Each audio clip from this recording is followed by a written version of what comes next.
75th anniversary? Wow. It's a very special place. The conversations, the forums, the debates, but above all, the serious grappling with the great questions that confront this country. There's something about the place that just rubs off on everybody here. We expect every single student who leaves here to go and make a difference. What we do is give them the tools. There is an intensity, a level of intellectual experience here that is unique. For any young graduate student interested in the world, interested in politics, this would be an extraordinary place to spend a couple of years. The absolute sense across the Kennedy School that there's a kind of collective challenge that we all face is really exciting. I've never had so many opportunities that I've wanted to take thrown at me in one go. This is where an awful lot of the best minds go to understand the real world, how things fit together. And this country is better off because of the K School. To try and change the world is too hard of a job to do it alone. The Kennedy School is a magical place not only to learn, but to find others that share that same dream, to find others that make you feel like you're not alone.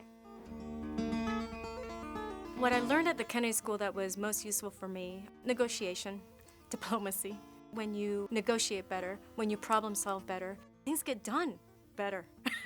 There's a time to be with the glove in the face, but there's also a time to be at the table and discuss.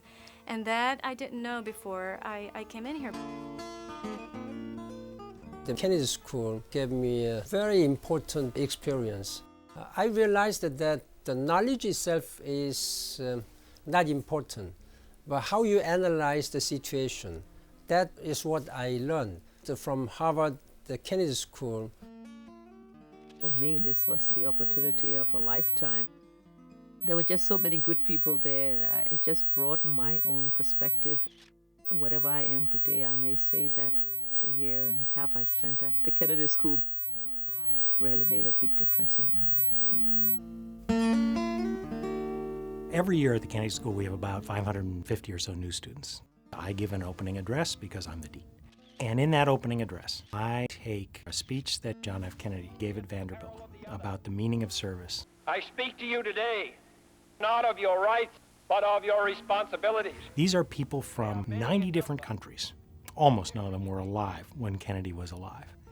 And yet, when he talks about the responsibility and opportunity when you engage with and care about something larger than yourself, you can hear a pin drop. You must decide, as Goethe put it, whether you will be an anvil or a hammer, whether you will give to the world in which you were reared and educated the broadest possible benefits of that education. It's really important to find a way back to this notion that we all have an obligation to serve. My dad and my grandfather taught me the same thing, that public service was a noble calling, irrespective of your views on policy, that people should have a desire to serve, and there's lots of ways to do it. Despite the highly partisan, highly cynical world we live in today, there will always be a place for dedicated public servants who put their country and their world before their own ambitions. This is what the Kennedy School instills in all those people who have the hopes and the dreams and the desire to go out and be great public servants. There is a headwind that blows against the kind of sacrifice and service that President Kennedy spoke about so many years ago. But as I go around the country, I find people more and more understand that we have an obligation to help people around the world who are in need. And so I have the same optimism now that I had back in the 60s when President Kennedy told us all to serve. The thing I would say going forward is to maintain always at the front of Kennedy School mind, if you will, the fact that it's business, it's important business, is profoundly unfinished. In the early days of the Kennedy School, public service meant working in government. Now, public service means many, many things to many, many people. A big challenge moving ahead is to figure out how to serve those many students who will become leaders in ways that are more diverse than President Kennedy ever imagined. And President Kennedy combined rigor and relevance. That's very much what the Kennedy School stands for. It asks some of the most relevant questions of the 21st century and analyzes possible solutions in the most rigorous ways. What the school has been able to do for the US is phenomenal over the last 20, 30 years or so in terms of getting evidence-based policy making to really inform actual decision making. And I think that's a role which we as a school now need to play for the world. Pretty much everywhere I go, the presence of Kennedy School graduates helping to fashion the reforms that countries need to move forward is really a sign of encouragement for me, in the sense that we are doing a job that needs to be done and that the world is appreciating.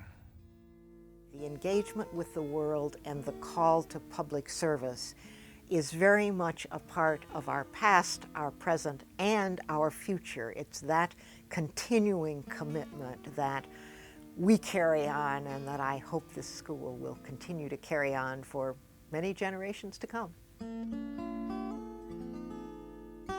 As we think about the next 75 years for the Kennedy School, there will of course be opportunities that we can't imagine right now.